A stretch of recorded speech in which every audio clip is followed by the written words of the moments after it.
Hello friends, नमस्कार। सभी लोगों का स्वागत है। बिहार एसएससी सीजीएल 2025 के लिए पॉलिटी अभी चल रहा है, वो भी चलता रहेगा। साथ में आप लोगों के लिए एक नया सब्जेक्ट जो एग्ज़ाम के दृष्टिकोण से काफ़ी महत्वपूर्ण है, तो इसको जो है साथ में ही लेकर के चलेंगे।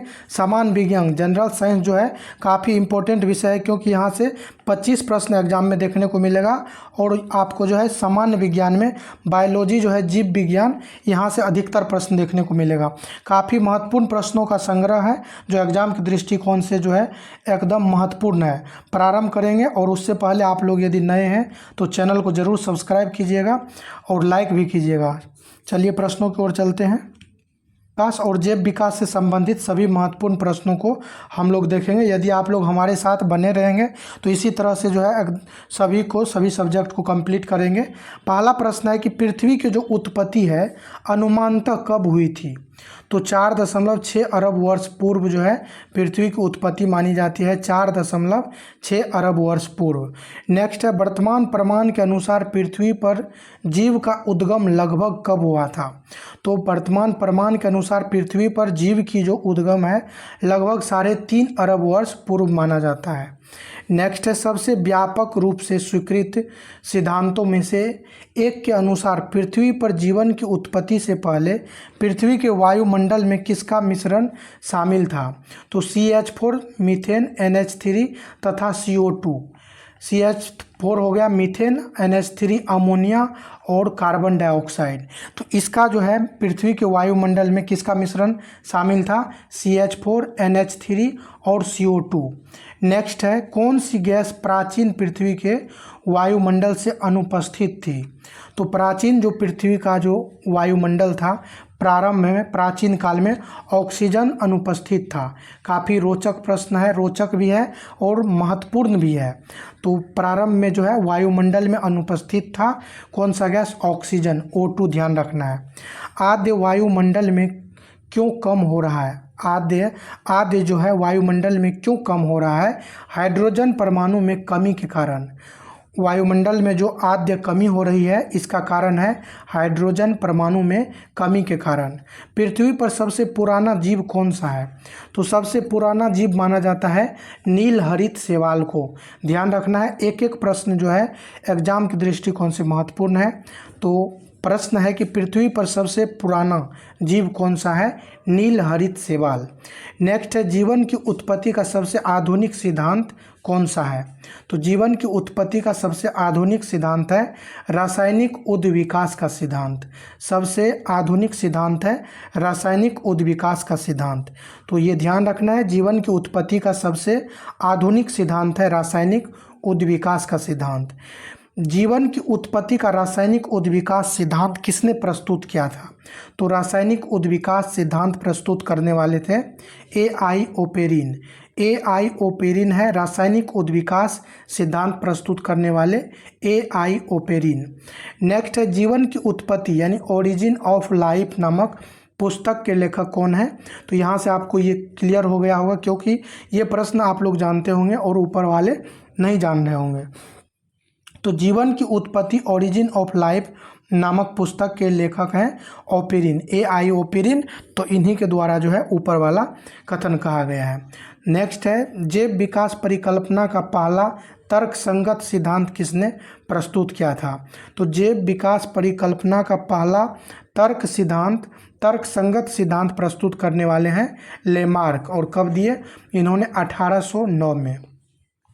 अगला है, लेमार्क का सिद्धांत क्या कहलाता है? तो लेमार्क का सिद्धांत कहलाता है लेमार्कवाद। नेक्स्ट है, लेमार्कवाद किस पर आधारित है? बड़े होने की प्रवृत्ति। ध्यान देना आपको, लेमार्कवाद जो है बड़े होने की प्रवृत्ति पर आधारित है। वातावरण का सीधा प्रभाव पर आधारित है। अंगों का उपयोग या अनुप्रयोग का प्रभाव इस पर आधारित है। उपार्जित लक्षणों की वंशागति से संबंधित है। तो लेमार्कवाद जो है किस पर आधारित है? बड़े होने की प्रवृत्ति, वातावरण का सीधा प्रभाव, अंगों का उपयोग या अनुप्रयोग का प्रभाव इस पर आधारित है। साथ में जो है उपार्जित लक्षणों की वंशागति पर आधारित है। तो काफ़ी महत्वपूर्ण है। उपार्जित लक्षणों की वंशागति सिद्धांत किसे कहा जाता है? उपार्जित लक्षणों की जो वंशागति सिद्धांत है किसे कहा जाता है? लेमार्कवाद को। लेमार्कवाद को। लेमार्क की पुस्तक का क्या नाम है? Philosophic zoologic. लेमार्क का जो पुस्तक है तो उसको पुस्तक का नाम क्या है? Philosophic zoologic. नेक्स्ट प्रश्न है, जैव विकास को सर्वप्रथम किसने समझाया था? तो जैव विकास को समझाने वाले थे लेमार्क 1809 में। जैव विकास को समझाने वाले हैं लेमार्क और 1809 में इन्होंने समझाया था। कौन एक अंग्रेज प्रकृतिवादी, भूवैज्ञानिक और जीव विज्ञानी थे जो विकास से संबंधित विज्ञान में उनके योगदान के लिए जाने जाते हैं? तो चार्ल्स रॉबर्ट डार्विन। ये ध्यान रखना है। अंग्रेज थे, प्रकृतिवादी थे, भूवैज्ञानिक और जीव विज्ञानी थे जो विकास से संबंधित विज्ञान में उनके योगदान के लिए जाने जाते हैं। तो विकास से संबंधित विज्ञान के योगदान में जाने जाते हैं चार्ल्स रॉबर्ट डार्विन। अगला है, जैव विकास का प्राकृतिक चयन सिद्धांत किसने प्रस्तुत किया था?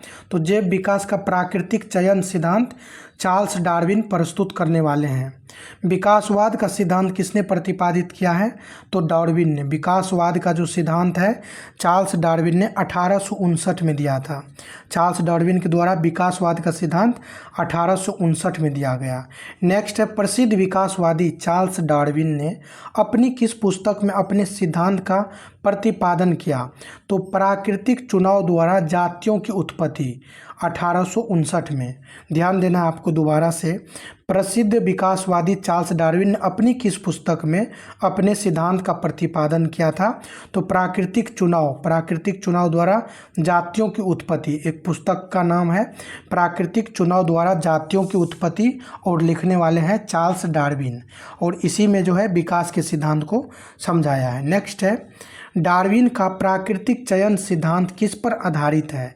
चार्ल्स डार्विन का जो प्राकृतिक चयन सिद्धांत है किस पर आधारित है? तो यहाँ पे ध्यान देना है। इस तरह के प्रश्न जो है काफ़ी महत्वपूर्ण होता है क्योंकि कथन के रूप में आपसे पूछा जाएगा, तो फिर वहाँ पे ये जानना जरूरी है। तो डार्विन का प्राकृतिक चयन सिद्धांत किस पर आधारित है? जीवों में प्रचुर संतानों उत्पत्ति की क्षमता। डार्विन का जो प्राकृतिक चयन का सिद्धांत है, जीवों में प्रचुर संतानों उत्पत्ति की क्षमता, यानी जीव में जो है संतान उत्पत्ति करने की क्षमता होनी चाहिए। जीवन संघर्ष पर आधारित है। विभिन्नताएं और इसकी वंशागति, योगतम की उत्तरजीविता अथवा प्राकृतिक चयन।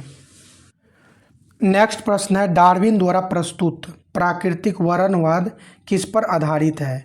डार्विन के द्वारा प्रस्तुत प्राकृतिक वर्णवाद किस पर आधारित है? तो over production, struggle for existence and variance, survival of the fittest. तो डार्विन द्वारा प्रस्तुत प्राकृतिक वर्णवाद किस पर आधारित है? Over production, struggle for existence and variance, survival of the fittest. Next है, प्रजातियों की संख्या बनाए रखने और उनकी विलुप्तता को रोकने के लिए क्या आवश्यक है? प्रजातियों की संख्या बनाए रखने और उनकी विलुप्तता को रोकने के लिए क्या आवश्यक है? तो प्रजनन जो है इसके लिए आवश्यक है। विकास का मुख्य कारण क्या है? प्राकृतिक वर्ण। विकास का मुख्य कारण क्या है?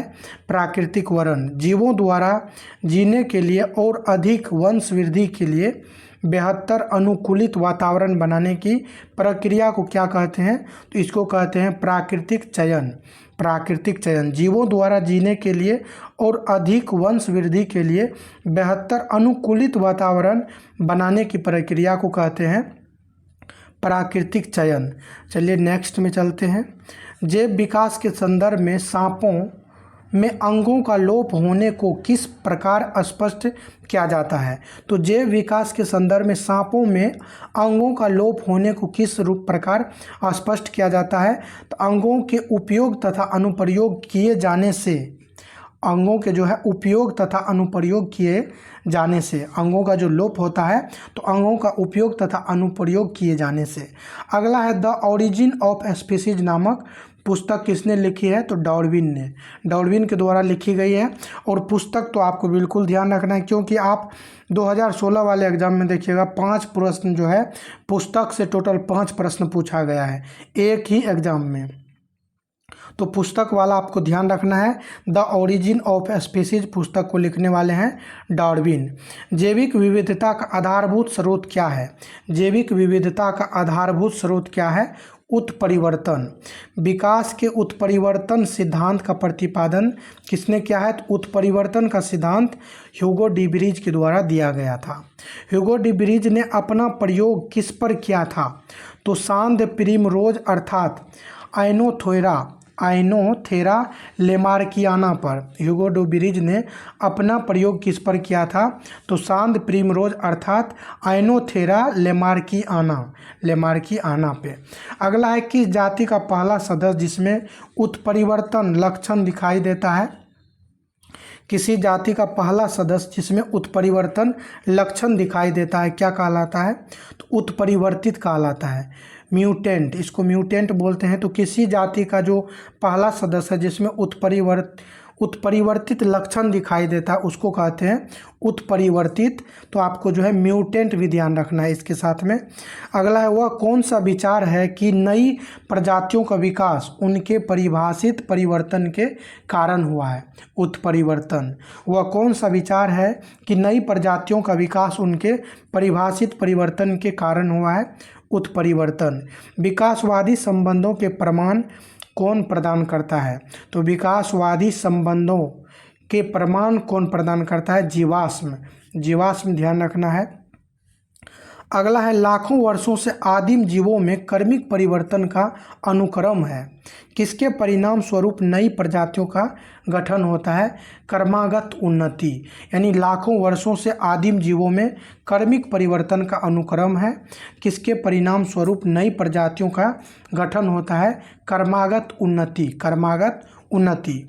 नेक्स्ट है, किसे पादप एवं जंतुओं के बीच की संयोजक कड़ी माना जाता है? युगलिना को जो है पादप एवं जंतुओं के बीच की संयोजक कड़ी माना जाता है। नेक्स्ट प्रश्न है, किसे एनेलिडा और मोलस्का के बीच की कड़ी माना जाता है? तो एनेलिडा संघ होता है और एक मोलस्का, एनेलिडा में जो है और एक मोलस्का जिसमें घोंघा आता है, एनेलिडा सब में केचुआ आता है। तो एनेलिडा और मोलस्का के बीच की योजक कड़ी माना जाता है नियोपिलाइना को जो है एनेलिडा और मोलस्का के बीच की योजक कड़ी माना जाता है। प्रश्न को ध्यान रखना है क्योंकि महत्वपूर्ण है। नेक्स्ट है, किसे सरीसृपों तथा पक्षियों के बीच की कड़ी माना जाता है? सरीसृप और पक्षियों के बीच की कड़ी माना जाता है आर्क्योपटेरिक्स को जो है सरीसृप और पक्षियों के बीच की योजक कड़ी। एनेलिडा और मोलस्का के बीच की योजक कड़ी माना जाता है नियोपिलाइना। एनालिडा और मोलस्का के बीच की योजक कड़ी नियोपिलाइना को, सरीसृपों और पक्षियों के बीच की योजक कड़ी आर्क्योपटेरिक्स को माना जाता है। अगला है, आर्क्योपटेरिक्स क्या है? तो जुरेसिक युग का सर्वपुरातन पक्षी है। आर्क्योपटेरिक्स जो है, आर्क्योपटेरिक्स क्या है? तो ये जो है जुरेसिक युग का सर्वपुरातन एक पक्षी है, जुरेसिक युग का सर्वपुरातन पक्षी है। किसे सरीसृपों तथा स्तनियों के बीच की कड़ी माना जाता है? सरीसृप और पक्षी के बीच का तो हो गया आर्क्योपटेरिक्स। सरीसृप और स्तनियों के बीच की कड़ी किसको कहते हैं? एकिडाना तथा प्लेटिपस। ये ध्यान रखना है आपको, एकिडाना तथा प्लेटिपस। अंडे देने वाला स्तनपायी कौन सा है? तो अंडे देने वाले स्तनपायी में जो अंडे देने वाले हैं प्लेटिपस ध्यान रखना है। जीवधारियों में नई प्रजाति का कर्मिक विकास करने की संभावना क्यों अधिक है? तो जीवधारी जो है उसमें नई प्रजाति का कर्मिक विकास करने की संभावना क्यों अधिक है? तो द्विवर्ण अणुओं के विभाजन के कारण। नेक्स्ट है, जिन अंगों की मूल संरचना भिन्न होती है लेकिन देखने में एक जैसे होते हैं उनके कार्य भी समान होते हैं, उन्हें क्या कहा जाता है? समरूप अंग कहते हैं। ध्यान देना आपको, जिन अंगों की मूल संरचना भिन्न होती है, यानी मूल संरचना तो भिन्न है लेकिन देखने में एक जैसे होते हैं और उनके कार्य भी समान होते हैं, उनको समरूप अंग कहते हैं। मूल संरचना में अलग है लेकिन कार्य करने के कारण जो है रूप समान हो गया है, तो ऐसे अंग को समरूप अंग कहेंगे। लॉबस्टर की पूंछ और व्हेल के फाल क्या है? लॉबस्टर की पूंछ और व्हेल के फाल क्या है? समरूप अंग है, समरूप अंग है। प्रश्न का जो स्टैंडर्ड है आप यहाँ से जज कर सकते हैं कि लॉबस्टर की पूंछ और व्हेल के जो फाल हैं क्या है, तो ये समरूप अंग है। और ऐसा नहीं है कि यहाँ पे आपको केवल भारी प्रश्न देखने को मिलेगा, आपको 0 से लेकर के एकदम अपर लेवल तक का प्रश्न इसमें समाहित है। चलिए, तो ये आपको ध्यान रखना है, लॉबस्टर की पूंछ और व्हेल के फाल क्या है? समरूप अंग है। समरूप अंग क्या है? तो उसका मूल संरचना अलग है लेकिन कार्य करने के कारण सेम दिख रहा है, तो उसी को कहेंगे समरूप अंग। अगला है, वैसे अंग जिनकी मौलिक संरचना तो एक समान होती है परंतु उनके द्वारा किया जाने वाला कार्य भिन्न होता है, वे क्या कहलाते हैं? समजात अंग कहलाते हैं। यानी यहाँ पे कहा गया मौलिक संरचना तो समान है परंतु कार्य करने के कारण जो है उसका उनके द्वारा किया जाने वाला कार्य प्रणाली जो है कार्य अलग अलग है, तो ऐसे अंग को समजात अंग कहेंगे। मौलिक संरचना सेम है लेकिन कार्य अलग अलग है तो समजात अंग कहेंगे। यानी जाति समान है, वहाँ पे केवल रूप समान था। अगला है, किस युग के दौरान विशालकाय सरीसृप डायनासोर फले फूले थे? तो डायनासोर जो है, डायनासोर किस युग में फले फूले थे? सरीसृप है, विशालकाय सरीसृप डायनासोर है, फूले फले थे किस युग में? मेसोजोइक युग में। मेसोजोइक युग में ध्यान रखना आपको काफ़ी महत्वपूर्ण है। डायनासोर जो फले फूले थे कौन सा युग था? मेसोजोइक युग। मेसोजोइक युग लगभग 65 मिलियन वर्ष पहले डायनासोर किस अवधि के अंतर्गत में विलुप्त हो गए थे? तो क्रीटेशियस काल में जो है डायनासोर विलुप्त हो गया था। मेसोजोइक युग में डायनासोर का जो है फलना फूलना हुआ था। तो ये ध्यान रखना है आपको, डायनासोर किस युग में फले फूले थे? मेसोजोइक युग में। मेसोजोइक युग में, यानी ऐसे ध्यान रखना आपको, फले मतलब हो गया कि डायनासोर का जन्म हुआ था, और जन्म से जोइक ध्यान रखना है, कंफ्यूज नहीं करना है। जन्म से जोइक यानी फूले फले थे तो मेसोजोइक युग में, और उसका जो है विलुप्त हो गया था। विलुप्त हो गया मतलब कम हो गया, बिल्कुल वो हो गया कम हो गया। तो डायनासोर जो है विलुप्त हुआ था क्रीटेशियस युग में। क्रीटेशियस। मेमथ किसके पूर्वज थे? मेमथ जो है वर्तमान में जो हाथी है, हाथी का पूर्वज था मेमथ। मेमथ ध्यान रखना, हाथी का पूर्वज था। जीवों के विकास के संदर्भ में सही अनुक्रम क्या है? तो जीवों के विकास के संदर्भ में जो है सही अनुक्रम सेलामेंडर। सेलामेंडर जो है, उसके बाद अजगर, फिर कंगारू। सेलामेंडर, अजगर, कंगारू। अगला है, किस महाकल्प को स्तनधारियों के महाकल्प के रूप में जाना जाता है? स्तनधारियों के महाकल्प के रूप में जाना जाता है नूतन जीवी को। नूतन जीवी को जो है स्तनधारियों के महाकल्प के रूप में जाना जाता है। तो स्तनधारी होना एक नूतन बात था, मतलब नया बात था, तो इससे ध्यान रखना आपको जो है ये नूतन जीवी से संबंधित है। तो स्तनधारियों के महाकल्प से जुड़ा है नूतन जीवी। अगला है, मानव विकास का अध्ययन यह इंगित करता है कि हम सभी एक ही प्रजाति से संबंधित हैं, जो कहाँ से विकसित हुए? अफ्रीका से। मानव विकास का अध्ययन यह इंगित करता है कि हम सभी एक ही प्रजाति से संबंधित है, जो कहाँ से विकसित हुई है? अफ्रीका से। प्रारंभ में जो है मानव अफ्रीका से ही विकसित हुआ है और धीरे धीरे पूरे विश्व में फैला हुआ है, और अभी जो है सब अलग अलग रह रहे हैं, और कितना एक दूसरे से ईर्ष्या है वो तो आप लोग देख ही रहे होंगे। तो मानव विकास का अध्ययन इंगित करता है कि हम सभी एक ही प्रजाति से संबंधित है, और इसका विकास जो है अफ्रीका में हुआ था प्रारंभ में। मनुष्य की आनुवंशिकी का पता कहाँ से लगाया जा सकता है? तो मनुष्य की आनुवंशिकी का पता जो है अफ्रीका से लगाया जा सकता है। नेक्स्ट है, होमोसेपियंस के रूप में वर्गीकृत किए जाने वाले प्रारंभिक होमोनाइड्स कौन थे? तो क्रो मैग्नन मानव जो था, इसी को होमोसेपियंस के रूप में वर्गीकृत किया जाने वाला प्रारंभिक होमोनाइड्स कहा गया, तो क्रो मैग्नन। नेक्स्ट है आधुनिक मनुष्य के हाल के पूर्वज कौन है, तो क्रो मैग्नन मनुष्य जो है आधुनिक मनुष्य के हाल के पूर्वज हैं। अगला है वैज्ञानिक नाम होमोसेपियंस का क्या अर्थ है। होमोसेपियंस का अर्थ है बुद्धिमान आदमी, बुद्धिमान आदमी। नेक्स्ट है शब्द डेनिस बोन कभी कभी समाचार माध्यमों में किस संदर्भ में आता है। एक शब्द है डेनिसोवन, डेनिसोवन कभी कभी समाचार माध्यमों में किस संदर्भ में आता है। एक आदि मानव जाति, सेपियंस की समकालीन मानव प्रजाति, एक आदि मानव जाति है। डेनिसोवन क्या है, एक आदि मानव जाति है जो स्पीसीज है। सेपियंस की समकालीन मानव प्रजाति है। तो ये ध्यान रखना है, डेनिसोवन क्या है, एक आदि मानव जाति है, ये चर्चा में रहता है।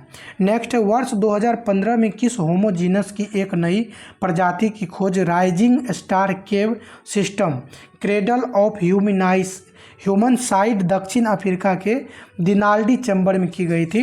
तो होमोनेलिडी 2015 में किस होमोजीनस की एक नई प्रजाति की खोज rising star cave system cradle of human side दक्षिण अफ्रीका के दिनाल्डी चैम्बर में की गई थी, होमोनेली। चलिए आगे देखते हैं आगे क्या है। तो आगे जो है आपका यहाँ पे दूसरा चैप्टर जो है प्रारंभ होगा। तो दूसरा चैप्टर के लिए हम लोग नया इसका पार्ट नंबर 2 लाएंगे और उसको जो है इसको देखेंगे। काफ़ी महत्वपूर्ण है, आप लोग हमारे साथ यदि जुड़े रहेंगे तो हम भी आपके साथ बने रहेंगे, इतना विश्वास रखिए। नहीं जुड़े रहेंगे तो फिर अकेले क्या करेंगे। चलिए सभी लोगों को धन्यवाद।